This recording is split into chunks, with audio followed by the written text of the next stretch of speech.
Welcome all my dear students. Today we are going to learn science and technology.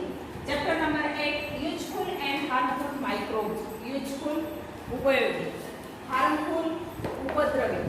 उपद्रवी म्हणजे त्रासदायक, ज्याच्यापासून आपल्याला त्रास होतो त्यांना काय म्हणतात? harmful. Useful and harmful microbes. Microbes mean सूक्ष्मजीव. सूक्ष्मजीव microbe which are not visible by eye properly. म्हणजे आपले जे डोळे आहेत, साध्या डोळ्यांनी आपण ज्यांना पाहू शकत नाही त्यांना मायक्रोब्स म्हणायचे, सूक्ष्मजीव म्हणायचे.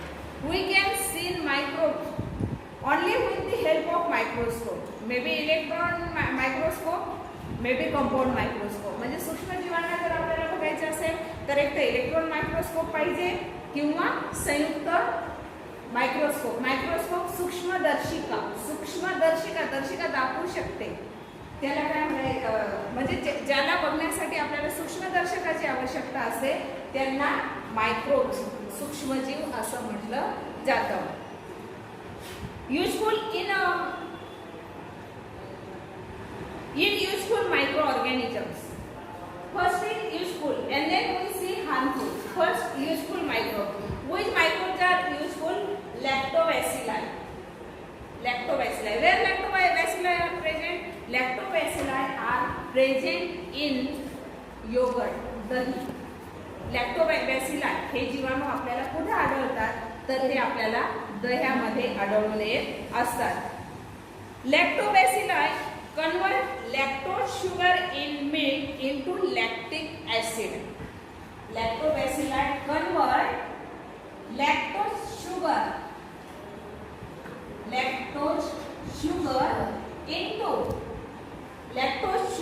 into lactic acid. Bacilli convert lactose sugar with lactose sugar is present in milk. Lactose शर्करा कशामध्ये असतं? दुधामध्ये असतं. या दुधामध्ये लॅक्टोज शर्करेचे रूपांतर कशामध्ये करतात लॅक्टोबॅसिली? लॅक्टिक ऍसिड, लॅक्टिक आम्लामध्ये रूपांतर करतात. तुम्ही दूध घेतलेले आहे प्रत्येकाने? हो. दूध प्यालेले आहे. ओके. दुधाची चव मधुर असते, माहिती आहे तुम्हाला. दुधापासून दही झालं, परंतु दह्याची चव कशी असते? आंबट. दही कसं असतं? आंबट असतं. Because of lactic acid. कशामुळे? Lactic acid. And this process is called fermentation. This process is called fermentation. What is fermentation? Lactobacilli convert lactose sugar present in milk into lactic acid is known as fermentation. Fermentation म्हणजे काय? किण्वन. Fermentation किण्वन. As a result, याचा परिणाम काय होतो? As a result, the pH of the solution decreases or increases. From 1 to 6, in between 1 to 6, then that solution is acidic in nature. And if the pH of the solution is from 8 to 14, then the pH of that solution is 8 to 14, then the solution is basic in nature. And if pH is 7, then the solution is neutral. जर समजा 1 पासून ते 6 पर्यंत द्रावणाचा pH असेल तर ते द्रावण आम्लधर्मी असतं. 8 पासून ते 14 पर्यंत सामू असेल, pH असेल तर ते द्रावण आम्लधर्मी असेल. आणि द्रावणाचा pH जर 7 आलेला असेल तर ते द्रावण उदासीन असतं. Not acidic nor basic. आम्लधर्मी नाही आणि आम्लारीधर्मी नाही. When lactose sugar convert into lactic acid, then the pH of the solution is increases or decreases? The pH of the milk decreases. आम्लधर्मी झाला ना ते. आम्लधर्मी झाल्यामुळे pH काय होईल? Decreases, कमी होईल. And decreases causing coagulation of milk proteins. आणि याच्यामुळे काय होतं? दुधाच्या जेव्हा दहीमध्ये रूपांतर होतं, दूध हे पातळ असतं इन लिक्विड फॉर्म, परंतु when it convert into curd और यू मे से योगर्ट, दह्यामध्ये जेव्हा रूपांतर होतं तेव्हा ते द्रव रूपात असतं का दही? नाही. कोॲग्युलेशन मीन्स क्लथन होतं त्याच्यामध्ये काय होतं? क्लथन होत असतं. क्लथन कशाचं होतं? Milk protein.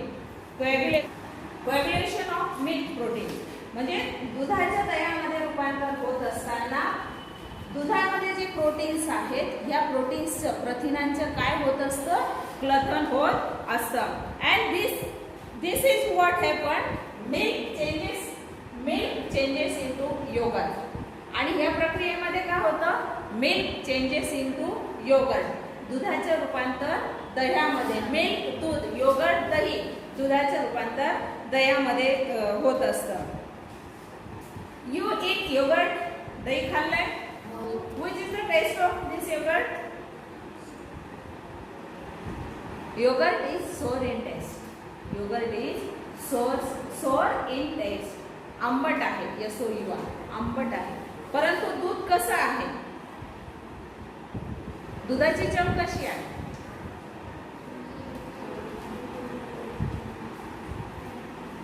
Sugar is present there, no? इथं काय आहे, शर्करा आहे, त्यामुळे दुधाची चव मधुर आहे. Why yogurt is sour in taste? दह्याला आंबट चव का आहे? Due to lactic acid. Due to lactic acid. The taste of yogurt is sour due to lactic acid. Lactic आम्लामुळे दह्याला आंबट चव प्राप्त होत असते. Second, microbes are rhizobium. Now what is the role and importance of rhizobium? What is the role of rhizobium or importance of rhizobium? Rhizobium living in root of nucleus supply nodal supply nitrates and amino acids to that plant, and in exchange get energy in the form of carbohydrates from it. तर मुळांच्या गाठींमध्ये राइझोबिया राहतात. मुळांच्या गाठींमध्ये राइझोबिया राहतात आणि हे काय करतात, ते जे रोपटं असतं, संपूर्ण रोपटं, याला नायट्राइट्स आणि अमिनो आम्ल पुरवतात. काय पुरवतात? नायट्राइट्स अँड अमिनो आम्ले पुरवतात. अँड इन एक्सचेंज, त्याच्या बदल्यात काय करतात ते? Get energy in the form of carbohydrates. कार्बोदकांच्या स्वरूपात ऊर्जा मिळवत असतात. रोपट्याकडून काय मिळवत असतात ते? कार्बोदकांच्या स्वरूपात ऊर्जा, energy. Gate energy in the form of carbohydrates from it. Such a mutually beneficial relationship is called symbiosis. सहजीवन. सिम्बायोसिस मीन्स सहजीवन. राइझोबिया supply nitrates and amino acids to the plant, and in exchange get energy from carbohydrates. आणि त्याच्या बदल्यात काय घेतात? Carbohydrates, कार्बोदकांच्या स्वरूपात ती ऊर्जा मिळवत असतात. मग फायदा दोघांचा आहे की तोटा आहे? दोघांचा फायदा आहे की तोटा आहे? रोपटे आणि राइझोबिया. राइझोबिया काय करतात, तर त्या रोपट्याला नायट्रेट्स अमिनो आम्ले तिन्ही पुरवतात. त्याच्या बदल्यात रोपट्याकडून ते काय मिळवतात? कार्बोहायड्रेटच्या स्वरूपात एनर्जी, ऊर्जा मिळवतात. मग ते दोघांच्या फायद्याच्या आहे? दोघांच्या फायद्याच्या आहे. मग ते एकमेकांच्या बेनिफिशियल फायद्याच्या आहे. And that is called symbiosis. आणि यालाच काय म्हणतात? सहजीवन असे म्हणतात. Rhizobium produce nitrogenous compounds from atmospheric nitrogen. What rhizobia made? Rhizobia produce nitrogenous compounds, nitrogen युक्त संयुगे किंवा नायट्रोजनची संयुगे फ्रॉम ॲटमॉस्फेरिक नायट्रोजन. वातावरणामध्ये किती टक्के नायट्रोजन आहे?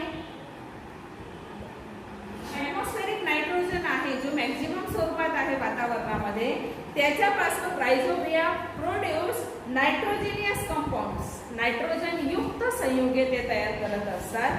However, for this process of nitrogen fixation, they need luminous plants. आणि याच्यासाठी त्यांना काय हवं असतं? ल्युमिनियस प्लांट्स, शिंबावर्गीय. शिंबा म्हणजे जिला शेंग येतं तिला शिंबावर्गीय म्हणायचं. चवळीची शेंग असते, त्यामधून आपण दाणे काढतो की नाही, त्यांना शेंबावर्गीय म्हणतात. शिंबावर्गीय म्हणजे शेंगा येणे, त्याला इंग्लिशमध्ये म्हणतात लेग्युमिनियस प्लांट्स. शिंबावर्गीय वनस्पती. लाईक बीन्स म्हणजे घेवडा. स्वीट पी म्हणजे वाटाणा, लक्षात ठेवा. स्वीट पी वाटाणा, म्हणून आपण ग्रीन पीस म्हणतो की नाही त्यांना. हिरवा वाटाणा स्टोर मिळतो आपल्याला, ग्रीन पीस म्हणतो की नाही आपण. बीन्स घेवडा, जे श्रावण मध्ये शेंगा मिळतात ना त्या. And soybean. As host, beans and pulses are rich in proteins. Beans and pulses are rich in घेवडा. And pulses means डाळी. Pulses means डाळी. डाळी आणि कडधान्ये जी असतात, म्हणजे डाळी आणि कडधान्ये जी असतात ही प्रोटीनने समृद्ध असतात. तेच due to nitrogenous compounds made available by rhizobia. मग ते प्रोटीन्सनी समृद्ध का असतात? प्रोटीन्सनी समृद्ध का असतात कडधान्य आणि डाळी? कशामुळे? तर रायझोबियामुळे. कशामुळे? रायझोबियामुळे. Because nitrogenous compounds are supplied by rhizobia. Rhizobia त्यांना नायट्रोजनस कंपाऊंड सप्लाय करतात की नाही, नायट्रेट्स अँड अमिनो ऍसिड्स. ते सप्लाय केल्यामुळे ज्या कडधान्य आणि डाळी आहेत, बीन्स अँड पल्सेस आहेत, हे कशाने समृद्ध आहेत? प्रोटीन्सने. म्हणून आपल्या रोजच्या आहारामध्ये डाळी आणि कडधान्यांचा समावेश असावा असं आपण म्हणतो. For this source of protein, आपला तो प्रथिने मिळवण्याचा प्रमुख स्रोत आहे कडधान्य आणि डाळी. म्हणून आपण वरण आणि भात खात असतो, वरण पोळी खातो. त्याच्यामुळे आपल्याला आपल्या शरीराला आवश्यक असणारे प्रोटीन्स आपल्याला जास्त मिळतात. which are supplied to beans and pulses by रायझोबिया. त्यांना कोणी सप्लाय केलंय? ते rhizobia. In the form of nitrogenous compound. नायट्रोजनयुक्त पदार्थांच्या सप्लायमुळे त्यांच्यामध्ये प्रोटीन्स जास्त प्रमाणात आहेत. Fruits and other plants R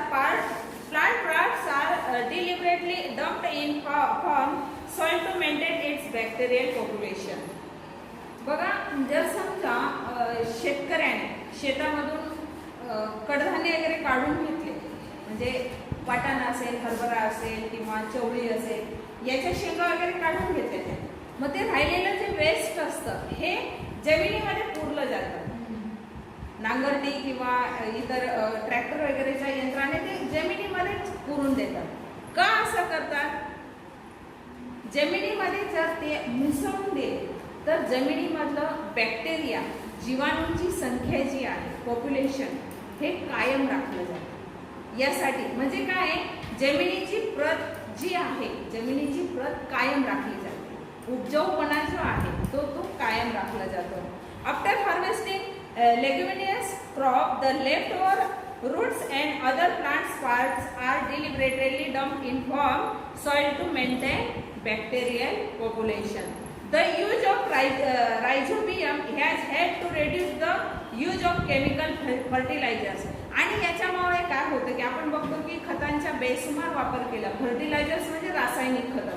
रासायनिक खतांचा जर बेसुमार वापर होत असेल तर ती कालांतराने जमीन नापीक होत असते. तर त्याच्यावर होणारा जो खर्च आहे हा देखील कमी होत असतो. The use of rhizobium has helped to reduce the use of chemical fertilizers and thereby their adverse effect. आणि याच्यामुळे काय होतं, जे केमिकल फर्टिलायझर्स टाकावे लागतात ते कमी टाकावे लागतात. कशामुळे? रासायनिक खतं कमी वापरले म्हणजे नॅचरली खर्च कमी होईल की नाही शेतकऱ्यांचे. आणि त्याचे जे ॲडव्हर्स इफेक्ट आहेत, ॲडव्हर्स इफेक्ट दुष्परिणाम आहेत, रासायनिक खतांचे दुष्परिणाम होत असतात. हे दुष्परिणाम काही प्रमाणामध्ये आपण टाळू शकतो किंवा दुष्परिणाम होत नाही. It has also reduced expenses on fertilizers and thus works the benefit of farmers. आणि खतांचा खर्च कमी झाल्यामुळे शेतकऱ्याला या सर्व गोष्टींचा फायदा होत असतो. Now next topic is antibiotic. Antibiotic. You take any antibiotic? When you take antibiotic, what is mean by antibiotic? Carbon compounds obtained from some bacteria and fungi for destroying or preventing the growth of harmful microorganisms are called antibiotic. What is mean by antibiotic? Carbon compounds, कार्बनी संयुगे obtained from some bacteria. कशापासून मिळवतात कार्बनी संयुगे? obtained मिळवतात कशापासून? Bacteria, जीवाणूंपासून. for destroying or preventing the growth of harmful microorganisms. म्हणजे जे अपायकारक सूक्ष्मजीव असतील, या अपायकारक सूक्ष्मजीवांची वाढ रोखण्यासाठी जी कार्बनी संयुगे मिळवली जातात त्या कार्बनी संयुगांना काय म्हणायचं? अँटीबायोटिक्स. अँटीबायोटिकला मराठी शब्द आहे प्रतिजैविके. काय म्हणायचं त्याला? प्रतिजैविक. अँटीबायोटिक प्रतिजैविक. अँटीबायोटिक्स प्रतिजैविके. सूक्ष्मजीवांचा नाश करणारे आणि त्यांच्या वाढीला प्रतिकार करणारे जीवाणू आणि कवकांपासून मिळवलेली कार्बनी संयुगे म्हणजेच अँटीबायोटिक्स, म्हणजेच त्याला आपण प्रतिजैविके असं म्हणत असतो. Antibiotics a discovery of 20th century. अँटीबायोटिक्सचा शोध कधी लागला? 20व्या. We have brought about a revolution in the field of medicine. प्रतिजैविकांचा शोध हा मेडिसिन औषध शास्त्रामध्ये एक क्रांती म्हणावी लागेल. रिव्होल्युशन मीन्स क्रांती झालेली आहे. कारण त्याच्यामुळे काय होतं? लवकर रिकवर होतं की. आपण आधी बघितलं असेल की काही आजारांवर लस तयार होण्यासाठी अनेक वर्ष प्रयत्न करावे लागले, परंतु कोरोनावर लस अतिशय फास्टली तयार झाली. ही एक क्रांती आहे की नाही? कोरोना जेव्हा पहिल्यांदा आजार तेवढं वेगाने झालं की नाही, आणि त्यामुळे त्याच्यापासून बचाव करण्यासाठी काय केलं पाहिजे? म्हणजे कोरोना होऊ नये म्हणून मास्क वापरा, सुरक्षित अंतर ठेवा, सॅनिटायझरचा वापर करा, ह्या सूचना आपल्याला दिल्या गेल्या. थोडंसं कोमट पाणी घ्या, बाहेरून आल्यानंतर हातपाय धुवून स्वच्छ धुवा, कपडे स्वच्छ ठेवा, स्वच्छता राखा, हे नियम आपल्याला घालून देण्यात आले. मग पुढे पुढे त्याच्यामध्ये लस कधी येईल, लस कधी येईल, रोजच्या संशोधनाच्या टीव्हीवर न्यूज येत होत्या की नाही. आणि एकदाची लस आली. लस आल्यानंतर ती टप्प्याटप्प्याने दिली जाते आहे. म्हणजे काय की लस आल्यानंतर देखील वयोगटानुसार त्याच्या आधी परीक्षण केलं जातंय. 18 वर्षाच्या पुढच्यांना दिलं गेलेलं आहे. ह्यानुसार म्हणजे ही एक क्रांती म्हणावी लागेल ना. तसं अँटीबायोटिक्स जे आहे मेडिसिन मधलं रिव्होल्युशन एक क्रांती आहे. Even a disease like tuberculosis has been almost completely eradicated from some countries. म्हणजे अँटीबायोटिक आले, याच्यामुळे औषधोपचार रुग्णांवर वेळच्या वेळी होऊ लागले आणि याचा परिणाम असा झाला की क्षयसारखे, टीबी सारखे जे आजार आहेत, ह्या रोगाचं काही देशांमधून तर पूर्ण निर्मूलन झालेलं आहे. काही भारत सोडून द्यायचं, भारतामध्ये अजून टीबीचे पेशंट सापडत आहेत.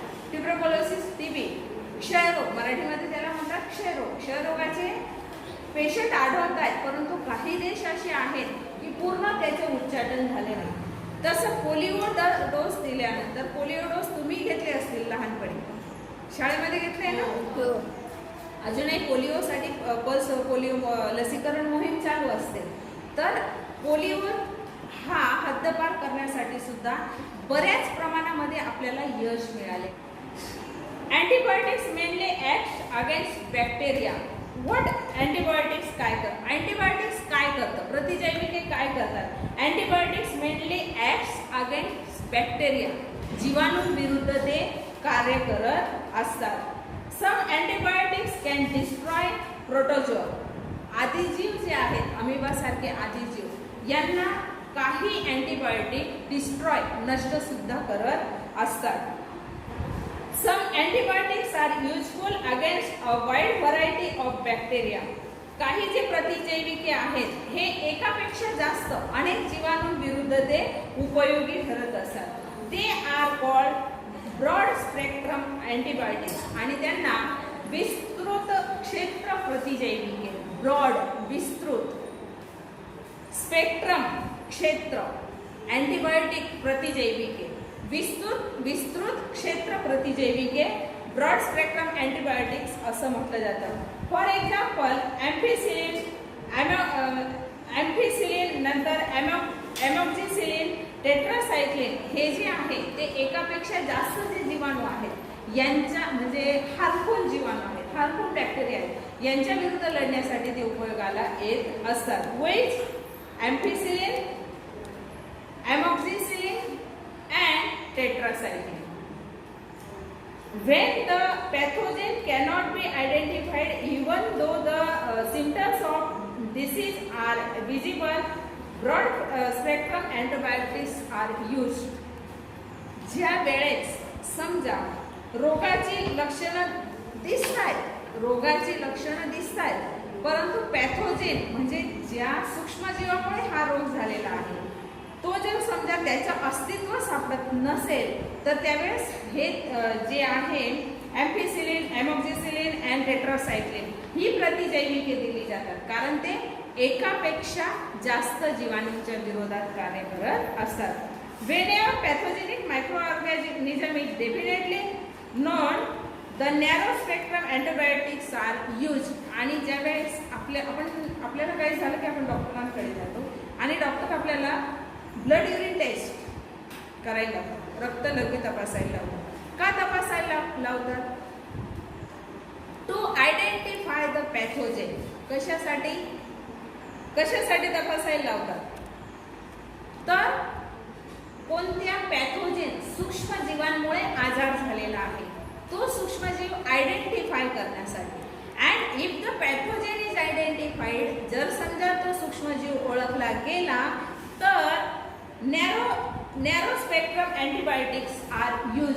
नॅरो स्पेक्ट्रम म्हणजे मर्यादित क्षेत्र प्रतिजैविक औषधं तिथं दिली जातात. Which are examples of narrow spectrum antibiotics? Penicillin, gentamicin and erythromycin. कोणकोणती आहेत ती? पेनिसिलिन, जेंटामायसिन आणि erythromycin. These are narrow spectrum antibiotics. Two types of antibiotics will be there: broad spectrum antibiotics and narrow spectrum antibiotics. Broad spectrum antibiotics are which? Ampicillin, amoxicillin and tetracycline. Narrow spectrum antibiotics are gentamicin, penicillin and erythromycin. Okay.